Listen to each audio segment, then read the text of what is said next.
한미반도체 주주 여러분들 반갑습니다. 강프로입니다. 자, 오늘 한미반도체에 대해서 이야기를 드릴 내용은요. 신고가를 다시 만든 한미반도체, 그리고 신고가를 왜 만들었을까요? 시장이 급락하고 있는 이런 구간에서도. 물론 11월 7일은 이번 주 화요일입니다. 자, 화요일은 시장이 하락하고 있었을 때고요. 그리고 월요일은 시장이 급등을 했죠. 근데 월요일은 오히려 그렇게 큰 움직임을 보이지를 않았었는데 왜 또 한미반도체가 시장의 주도주로 강세를 보이고 있을까요? 그리고 시장은 왜 하락하고 있을까요? 이런 부분에 대해서 오늘은 한미반도체와 그리고 SK 하이닉스를 기준해서 제가 이야기를 드리도록 할 테니까 영상 끝까지 시청해 주시고요. 구독과 좋아요도 부탁드리고요. 무엇보다 이해가 안 되는 내용이 있다 한다면 댓글로 남겨주시면 제가 다음 영상에 그 내용을 추가해서 영상으로 남겨드리도록 하겠습니다. 자, 시작하겠습니다. 자, 제가 반도체 관련된 종목들은 계속해서 봐야 된다. 그리고 그 봐야 되는 근거를 수요라고 이야기를 해드렸습니다. 그 수요가 뭐냐면 지금 폭증하고 있는 HBM에 대한 수요 때문이 아니라 물론 이런 내용도 있죠. 원인은 여기서 발생한 거니까. 근데 HBM에 대한 수요가 지속되는 건 아니잖아요. 그쵸? 지속되는 건 아니에요. 그런데 생각해 보세요. 메모리 반도체는 거의 모든 곳에서 사용이 됩니다. 비메모리가 더 많이 사용될 거라고 생각을 하는데 비메모리가 부가가치는 더 높아요. 그런데 비메모리가 들어가는 모든 기기에는 메모리 반도체가 무조건 들어갑니다. 이건 그냥 무조건 들어간다고 보면 돼요. 왜 그러냐면 PC에 대한 구조가 그렇게 형성이 되어 있기 때문이고요. 메모리는 이 비메모리가 작동하기 위해서 도움을 주는 역할을 하기 때문에 메모리는 뗄래야 뗄 수가 없습니다. 그러면 이 PC에 대한 기본 구조를 누가 만들었느냐? 폰 노이만이 만들었습니다. 폰 노이만이 제가 보여드릴게요. 이게 왜 바뀔 수가 없는지. 폰 노이만이 일단 헝가리 수학자입니다. 그리고 여기 나와 있죠. 컴퓨터 중앙처리 장치의 내장형 프로그램을 처음 고안한 미국의 수학자 이자 물리학자다. 1949년 새로운 개념의 컴퓨터를 만들었으며 이때 고안한 방식은 오늘날에도 거의 모든 컴퓨터 설계의 기본이 되고 있다. 그쵸? 자, 그리고 제가 요거 이야기를 드리면 알 거예요. 얼마 전에 오펜하이머라는 영화가 나왔죠. 그쵸? 오펜하이머가 핵무기의 아버지라고 불리잖아요. 그쵸? 요렇게 나오죠. 오펜하이머는 미국 사람입니다. 자, 요 내용인데, 자, 보세요. 요 사람입니다. 요 사람. 물론 요 사람은 배우인데 이 포스터를 보면 포스터를 한번 보죠. 이 되게 내용이 있거든요. 그 포스터를 못 찾겠네요. 요거 한번 볼게요. 요 내용을 보면 자, 나는 이제 죽음이요 세상의 파괴자가 되었다. 세상을 구하기 위해 세상을 파괴할지도 모르는 선택을 해야 하는 천재 과학자의 핵개발 프로젝트. 이게 맨해튼 프로젝트잖아요. 영화를 보시는 분들은 아시겠지만 근데 여기에 기틀을 만든 게 폰 노이만입니다. 그런데 이 폰 노이만이 오펜하이머 영화에 등장을 하잖아요. 그러면 여기 오펜하이머는 그냥 공무원 수준으로 전략을 해버려요. 그래서 폰 노이만이 빠진 거지. 지금까지도 아인슈타인이 아니라 세기의 천재는 폰 노이만입니다. 자, 이 폰 노이만이 지금의 우리가 사용하는 모든 PC의 구조를 만들었어요. 그게 중앙처리 장치인 CPU 그리고 메모리 반도체를 통해서 이 데이터를 처리하는 방식입니다. 요건 앞으로도 바뀌지 않을 거예요. 그쵸? 그런데 생각해 보세요. 지금 이렇게 강세를 보이는 이유가 하이닉스의 실적을 보면 이해가 안 될 겁니다. 하이닉스 실적을 한번 보여드릴게요. 자, 이렇게 보시면 계속해서 적자를 보고 있잖아요. 이거 왜 그러냐면요. 경기가 좋아지지 않아서 왜 금리를 올렸으니까 그렇다 보니까 메모리에 대한 수요가 줄어든 거예요. 그렇다 보니까 하이닉스는 증산을 해놓은 상태에서 그쵸? 단가를 낮춰야 되니까 생산 단가를 증산을 해놓은 상태에서 재고가 계속해서 남는 거죠. 그러면 그 재고가 계속해서 적자로 잡히는 겁니다. 이걸 막기 위해서 하이닉스가 감산을 합니다. 그리고 맨 처음에는 마이크론이 감산을 해요. 그렇죠? 그리고 하이닉스가 감산하고 삼성전자까지 감산을 합니다. 그러면 공급 자체가 줄죠. 반도체는 원자재인데, 그렇죠? 그러다 보니까 적자를 계속하게 볼 수밖에 없는 거고 이런 과정에서 주가는 선반영을 하는 겁니다. 선반영을. 자, 보세요. 하이닉스의 주가 21년 고점을 끝으로 하락하죠. 근데 적자를 낸 여기 순간부터는 계속해서 상승을 합니다. 왜? 여기서는 실적이 좋았거든요. 왜? 경기가 좋았으니까. 강제적이든 아니든 말이에요. 그런데 생각을 해보세요. 이미 다 반영받은 주가가 이미 올라가고 있고 신고가를 만들고 있다. 원래는 이 정도까지 올라가서 추가적으로 시세가 없어야 정상이에요. 근데 새로운 수요가 발생을 한 겁니다. 새로운 수요가 AI 반도체에 대한 수요고 기존의 수요였던 개인용 PC 그리고 자 보세요. 메모리 클라우드 그리고 서버용 그쵸? 이쪽에 대한 교체 수요가 어느덧 AI 반도체에 대한 진행되는 그 상황이 한 1년 정도가 다 되다 보니까 기존의 수요가 돌아오는 거예요. 왜? 교체 수요가 있으니까.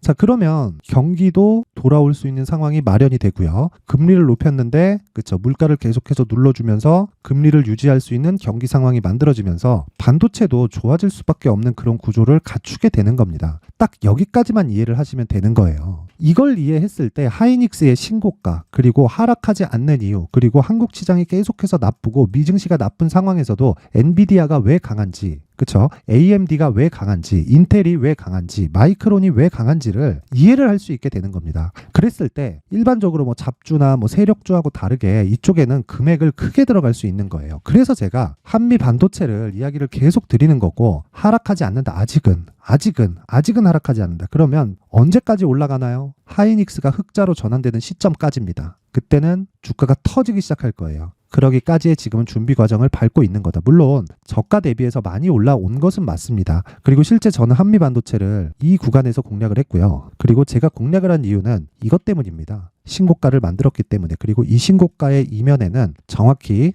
하이닉스의 바닥을 확인하는 그런 상황이 있었습니다. 이때 뭐가 있었죠? 미국 은행이 망했습니다. 실리콘밸리 은행이에요. 자, 제가 다시 이야기를 드리겠습니다. 지금 2차 전지 시대가 아닙니다. 2차 전지를 토대로 반도체의 수요가 늘고 있다는 것을 봐야 되고요. 그 과정에서 AI 수요라는 새로운 수요가 발생했기 때문에 우리가 생각을 해야 되는 건 단 한 가지의 생각만 하면 되는 거예요. 무조건 수요는 늘어날 수밖에 없고, 그 수요가 늘어나는 건 계속해서 순환한다. 그리고 AI 반도체에 대한 수요가 끝나더라도 기존의 수요가 있기 때문에 우리가 보유해야 되는 그 끝은 뭐가 있다? 하이닉스의 흑자 전환이 있다. 딱 여기까지만 이해를 하면 되는 겁니다. 이걸 이해 못하면 매매하기 굉장히 어렵고, 지금 시장 너무 어렵잖아요. 이런 구간에서 살아남기가 사실상 쉽지 않을 겁니다. 많이 빠졌다고 사는 게 아니에요. 많이 올라간 걸 사야 되지만 너무 많이 올라간 것도 안 됩니다. 그래서 주식이 어려운 거예요. 그래서 제가 준비를 해온 게 한미 반도체의 가격과 단기 보유 전략입니다. 제가 이야기를 하는 단기 보유 전략은 딱 2주 안에 내가 수익으로 전환시킬 수 있는 가격대를 의미를 하고요. 이 기준이 되는 건 하이닉스에 대한 가격 전략이 포함되어 있습니다. 이 기준이 있어야 내가 한미 반도체를 얼마에 매수해야 되는지가 잡히는 거예요. 한미 반도체만 보면 숲을 보는 게 아니라 나무를 보는 거예요. 근데 하이닉스를 봤을 때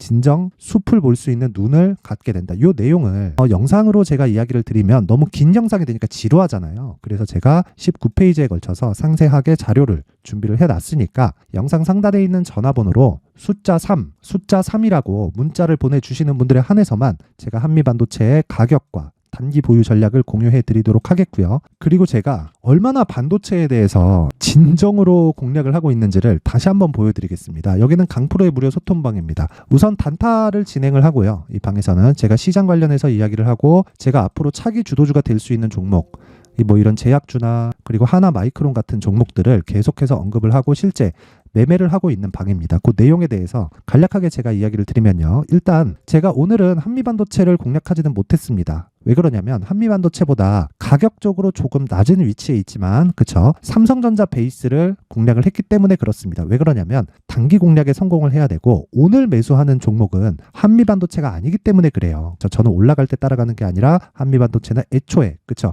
애초에 저는 요 구간에서 매매를 해서, 그쵸? 계속해서 보유를 해가고 있기 때문에 지금 우리가 보유해야 되는 건, 그러니까 신규를 공략해야 되는 건 반도체에 대한 포트폴리오를 늘리는 작업을 해야 된다. 그리고 그 늘리는 작업을 지금 진행을 하고 있는 겁니다. 자, 실제로 오늘 같은 경우에도요. 시장이 굉장히 안 좋습니다. 코스닥이 1.5%나 하락하고 있는 이런 구간에서, 자, 오늘도 내용을 보면 여기 하나 마이크론, 그쵸? 10월 10일 오늘이죠. 여기 오전 10시 10분에 하나 마이크론 장중 매매 32,500원 이하 32,300원에 올려서 매수해라, 그냥 이렇게 이야기를 드렸고, 실제 하나 마이크론은 지금 대략 매수가 기준에서 한 1,000원 정도의 상승 구간에 와 있습니다. 한 3% 정도 수익 구간에 와 있죠. 근데 이 내용은 제가 장중에 매매를 하는 건, 그쵸? 스윙급, 아까 전에 말씀드렸었던 단기 보유 전략, 그쵸? 2주 안에 수익으로 전환될 수 있는 가격대를 의미를 하는 거고요. 그리고 뭐 제가 아까 전에 그 바이오 같은 경우에도 항상 공략 대상에 있다, 이렇게 말씀을 드렸죠. 그쵸? 이런 식으로 가격대를 계속 잡아 나갑니다. 그리고 무엇보다 중요한 내용은요. 오늘 단기 매매, 그쵸? 오늘 무조건 매도해야 되는 단기 매매인데 조건이 있습니다. 매도하는 기준은 종가예요. 근데 종가에 매도를 안 했을 경우에는 상한가를 갔을 경우에만 안 합니다. 그런데 생각해 보세요. 상한가를 가지 않고 보유하는 경우가 있습니다. 그게 반도체와 같은 종목들은 상한가를 안 가더라도 보유하지 않아요. 그게 뭐냐면 대형주가 뒤에서 밀어주고 있는 경우, 이랬을 때는 보유하고 가는 경우도 있습니다. 하지만 수익 구간에 있어야 돼요. 무조건. 그쵸? 그 내용은 자 보세요. DI 동일 보겠습니다. DI 동일 보면 자 오늘 보합권에서 등락을 보여주고 있는데 여기 보면 시가 대비해서 그쵸? 한 1% 정도 수익 구간에 와 있습니다. 자 그리고 젠큐릭스. 자, 젠큐릭스는 지금 고가가 상한가입니다. 상한가. 그리고 시가 대비해서 20%권. 그쵸. 20%권 수익 구간까지 왔다가 지금 18%까지 고가에서 밀려있는 움직임을 보이고 있는데 그쵸? 이런 종목 분봉에서의 움직임이 있습니다. 분봉에서 움직임이 있을 때 그냥 매도하고 나오면 되고 저는 고가를 굳이 잡으려고 하지 않아요. 주식 투자하면서 모든 문제는요. 내가 저가를 잡으려고 할 때 또는 고가를 잡으려고 하면서 생기는 문제입니다. 그래서 내가 매수한 가격대를 기준해서 그쵸? 뭐 고가 기준에서 뭐 변동폭이 분봉상에서 매물이 나오면서 쏟아진다 그러면 나는 5% 수익으로 끝낼 수도 있고요. 10% 수익으로 끝낼 수도 있습니다. 때론 상한가를 갔을 때는 다음날 갭이 발생하기 때문에 20%, 30%까지도 수익이 확대되는 경우가 있습니다. 그러면 단타에 대한 수익에 대한 폭이 굉장히 큰 폭으로 늘어나게 되는 거고 이렇게 큰 폭으로 늘어나게 되는 상황은요. 한 가지 내용만 기억하세요. 무조건 신고가 매매만 한다. 그랬을 때 성공률은 감히 장담하건대 99% 이상입니다. 그럼 거의 100%라는 거죠. 그리고 이 내용은 평균치를 이야기를 드리는 거예요. 그 평균치가 뭐냐면 종목당의 평균치입니다. 자, 이 두 종목을 내가 단타 비중에 동일하게 넣었을 때 나올 수 있는 확률을 이야기를 드리는 거고 1%의 손해는 너무 인간적이지 않으니까 이야기를 드리는 건데 이렇게 이야기를 드리는 이유는 단타는요. 단기적으로 끊는 것을 의미를 하죠. 그런데 단타를 조금 길게 가기 위해서는 신고가와 돌파 구간에 대한 이해가 필요하고 최대한 싸게 잡아야 됩니다. 다시 가격이 중요하다는 내용으로 귀결이 되죠. 이런 부분에 대해서 이해를 했을 때 내가 그쵸 하루에 10% 이상 가는 단타 매매를 할 수 있다. 만약에 상한가를 갔을 경우에는 어떻게 한다? 보유한다. 그쵸? 그런 경우도 있습니다. 뭐 여기까지만 말씀드릴게요. 내용이 길어지면 좀 그렇잖아요. 그쵸? 쭉 올려보면 이런 내용입니다.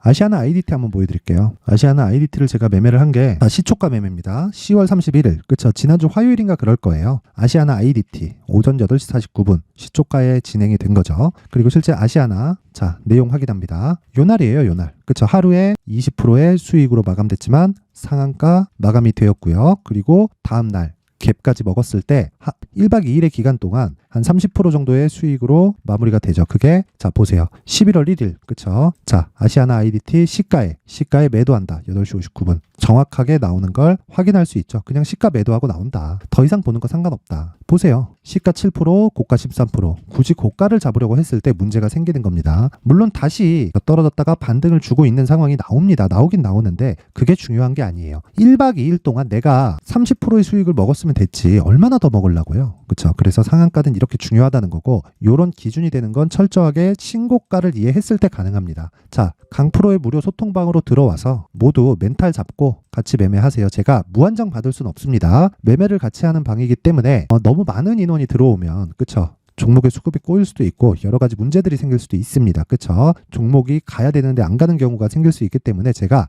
딱 이번 주말까지만 오늘 금요일이니까 주말까지만 입장을 받도록 하겠고 영상 상단에 있는 전화번호로 참여라고 문자를 보내주시는 분들에 한해서만 제가 강프로의 무료 소통방 입장 링크를 공유해 드리도록 하겠습니다. 자 그리고 내가 이런 신고가에 대한 이해 그리고 무엇보다 한미반도체를 포함한 반도체에 대한 가격과 단기 보유 전략이 궁금하다 하시는 분들은 상단의 번호 확인해서 숫자 3이라고 문자 보내시면 제가 영상으로 이야기하기에 너무 긴 내용들을 정리해서 PPT 파일로 보내드리도록 하겠습니다. 항상 시청해 주셔서 감사드리고요. 그리고 반도체는 이제 시작입니다. 그쵸? 잊지 마세요. 자 이제 23년도 다 끝나가지만 매매를 하시면서 스트레스를 받으시는 분들이 있을 수 있습니다. 시장이 항상 그렇긴 하지만 그래도 제 구독자분들과 시청해주시는 분들을 위해서 앞으로 차기 주도주가 될 수 있는 대시세 종목을 준비를 해왔습니다. 단타나 짧은 수익만을 쫓다 보면요 잦은 손절로 계좌가 망가지는 건 순식간이고요. 그만큼 수익하고는 거리가 멀어지겠죠. 장기간 유지하기가 어렵기 때문입니다. 결과적으로 주식시장에서 돈을 벌기 위해서는요 어떤 계기를 만들어야 되는데 그 계기는 한 종목에 비중을 실어서요. 수익을 보는 것 말고는 없습니다. 쓸데없이 잦은 매매를 하지 말라는 이야기고요. 그리고 한 종목에 비중을 실을 수 있어야 된다는 겁니다. 그런데 이 비중을 실는 과정에서 성장 산업군에 대한 이해가 필요하다는 겁니다. 이 부분을 반드시 기억을 하셔야 돼요. 자, 이런 성장 산업에 대한 구조와 제가 앞서 말씀드렸던 신고가 그리고 선반영 구조에 대해서 이해를 했을 때 이런 매매를 할 수 있게 됩니다. 2월 7일 강프로의 대시세 종목으로 에코프로 매수가는 17만원 이에서 진행이 됐고요. 그리고 목표가는 50만원부터 자율 매도 구간으로 잡았죠. 예상 수익 범위가 200% 이상으로 되어 있는데 신고가 이후에 선반영 평균치가 200% 이상이기 때문에 그렇습니다. 자, 그런데 에코프로가 2차전지 양극재 기업이죠. 2차전지 양극재는 친환경이라는 범주 안에 속해 있다고 보시면 됩니다. 근데 제가 항상 이야기를 드리죠. 시세는 항상 연결된다고요. 앞으로 나올 대시세 종목도 이런 친환경이라는 성장 산업군에 포함되어 있어야 됩니다. 자, 이런 성장 산업군에 포함되어 있는 걸 확인한다면 이 내용처럼 세 가지의 공통점을 가지고 있습니다. 1년에 많은 종목이 발생하지 않고요. 그리고 세력들의 장기간 매집 구간이 확인돼야 되고, 그리고 상승하기 시작하면 평균적으로 3개월 정도의 상승 구간을 보이기는 하지만 제가 2개월이라고 작성을 해온 건 한 가지 내용 때문입니다. 한 달은 확인하는 과정이 필요하기 때문입니다. 이게 무슨 얘기냐면 성장 산업에 대한 부분 그리고 이런 공통점, 여기다가 기술적인 내용을 다 포함을 시키더라도 절대적으로 가격이 우선적으로 반영이 되는 것이기 때문입니다. 에코프로도 마찬가지예요. 장기간 하락하면서 최악의 국면을 거쳐왔고요. 이 구간에서 먼저 하락을 했다는 건 앞서 말씀드렸던 내용처럼 고가에 대한 부분이 아니라 저가, 즉 나쁜 부분을 반영한 이후에 신고가를 발생을 시켰다는 건 앞으로 좋을 부분을 반영이 되고 있다는 거죠. 그런데 본격적인 시세는 신고가 이후라고 말씀을 드렸고 지금은 매물 소화 과정을 보내고 있습니다. 앞서 말씀드린 대로 가격 먼저 분석을 끝냈죠. 그리고 나서는 정부 정책의 방향과 맞는지를 체크를 해야 되는 겁니다.